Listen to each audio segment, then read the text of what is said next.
ನಮಸ್ಕಾರ ವೀಕ್ಷಕರೇ, ಉತ್ತರ ಕರ್ನಾಟಕ ಅಡುಗೆ ಮನೆ ಯೂಟ್ಯೂಬ್ ಚಾನಲ್ಗೆ ಸ್ವಾಗತ. ನಾನು ನಿಮ್ಮ ಮನೆ ಮಗಳು ಗೌರಿ. ಮಾಡುವ ನಮಸ್ಕಾರಗಳು.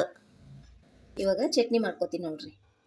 ಚಟ್ನಿ ಮಾಡ್ಕೊಳಕ್ಕೆ ಉಳ್ಳಾಗಡ್ಡಿ ಮೆಣಸಿನ್ಕಾಯಿ ಹೆಚ್ಚಿಟ್ಕೊಂಡಿದ್ದೀನಿ ರೀ, ಕೊತ್ತಂಬರಿ ರೀ, ಕರಿಬೇವಿನ ಸೊಪ್ಪು ರೀ, ಪುಟಾಣಿ ಹಿಟ್ಟು ರೀ. ಇವಾಗ ಚಟ್ನಿಗೆ ಒಗ್ಗರಣೆ ಹಾಕ್ಕೋತೀನಿ ನೋಡ್ರಿ.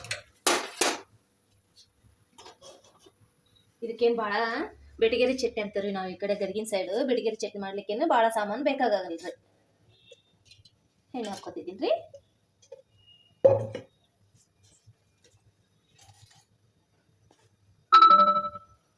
ಸ್ವಲ್ಪ ಸಾಸಿವೆ ಹಾಕ್ಕೋತೀನಿ ರೀ.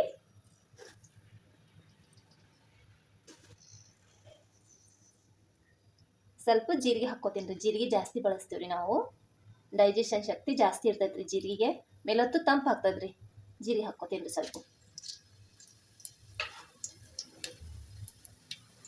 ಸ್ವಲ್ಪ ಕರಿಬೇವಿನ ಸೊಪ್ಪು ಹಾಕ್ಕೋತೀನಿ ರೀ. ಈರುಳ್ಳಿ ಮೆಣಸಿನ್ಕಾಯಿ ಹಾಕ್ಕೋತೀನಿ ರೀ.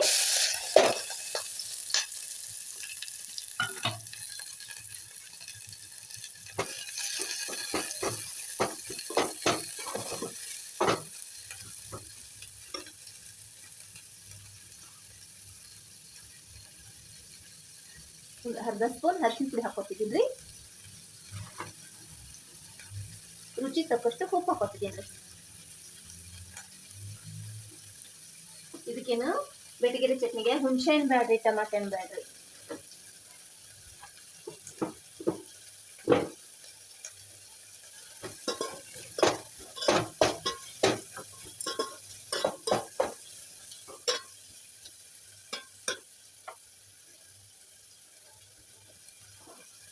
ಇದು ಎಣ್ಣೆ ಒಳಗೆ ಚೆನ್ನಾಗಿ ಫ್ರೈ ಆಗೋದ್ರಿ. ಇದು ಹಿಂಗೆ ಕಂದು ಬಣ್ಣ ಬರೋವರೆಗೆ ಇದು ಉಳ್ಳಾಗಡ್ಡಿ ಮೆತ್ತಗೆ ಬೆನಿಬೇಕ್ರಿ. ಇದು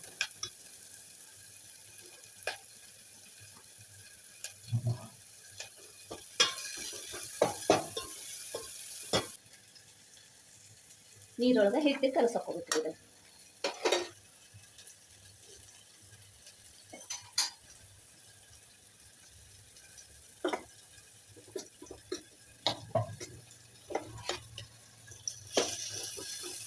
ಇದು ಸ್ಟವ್ ಸಣ್ಣ ಮಾಡ್ಕೊಂಬಿಡನ್ರಿ. ಬೆಂದಿದೆ ಇವಾಗ ಈರುಳ್ಳಿ.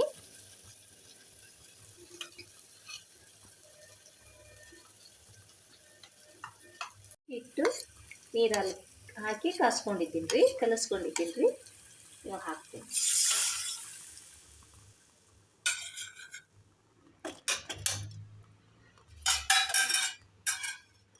ಇದೇನು ಕುದಿಬೇಕಾಗಿಲ್ರಿ. ಪುಟಾಣಿ ಹಾಕಿರ್ತೀನಿ ರೀ, ಕುದಿ ಹವಸ್ಸೆ ಬರಂಗಿಲ್ರಿ. ಇವಾಗ ಇದು ಬೆಟಗೇರಿ ಚಟ್ನಿ ರೆಡಿ ಆಯ್ತು ರೀ. ಇವಾಗ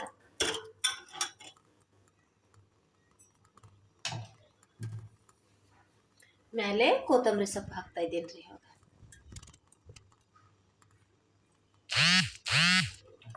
ಪೂರಿ ನಡ್ಸಿಟ್ಕೊತ್ಲೆ ಎಣ್ಣೆ ಕಾಸ್ಕೊಂಡ್ಬಿಡನ್ರಿ.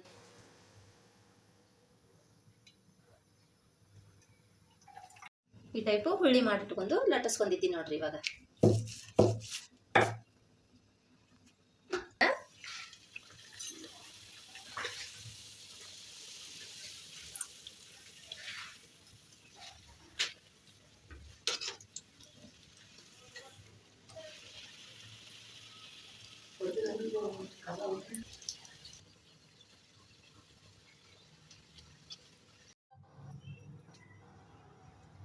ಇವಾಗ ಪೂರಿ ಬೆಟಗೇರಿ ಚಟ್ನಿ ರೆಡಿ ಆಗಿದೆ ನೋಡ್ರಿ. ಇವಾಗ ಎಲ್ಲರಿಗಿನ ಇಷ್ಟ ಆದ್ರೆ ಶೇರ್ ಮಾಡಿರಿ, ಲೈಕ್ ಮಾಡಿರಿ, ಸಬ್ಸ್ಕ್ರೈಬರ್ ಆಗ್ರಿ. ನಿಮ್ಮ ಅನಿಸಿಕೆಗಳನ್ನು ಹೇಳ್ರಿ. ಹೇಳಿದ್ರೆ ನಾನು ಇನ್ನೂ ಸ್ವಲ್ಪ ತಿದ್ಕೋಬೇಕಲ್ಲ, ಈ ಥರ ಮಾಡಂದಿದ್ದಾರಲ್ಲ ಅಂತಂದು. ನಾ ಯಾವ ವಿಡಿಯೋ ಹಾಕಿದ್ರೂ ಎಲ್ಲರೂ ಶೇರು, ಲೈಕು, ಸಬ್ಸ್ಕ್ರೈಬ್ ಮಾಡಿದವ್ರಿಗೆ ನನ್ನ ಕಡೆಯಿಂದ ನಮಸ್ಕಾರಗಳು ರೀ, ಧನ್ಯವಾದಗಳು ರೀ. ರಾಯರು ಎಲ್ಲರನ್ನೂ ಆಯುಷ್ ಆರೋಗ್ಯ ಕೊಟ್ಟು ಕಾಪಾಡ್ಲಂತ ನಾ ಕೇಳ್ತಾ ಇದ್ದೀನಿ ರೀ. ನಮಸ್ಕಾರ ರೀ.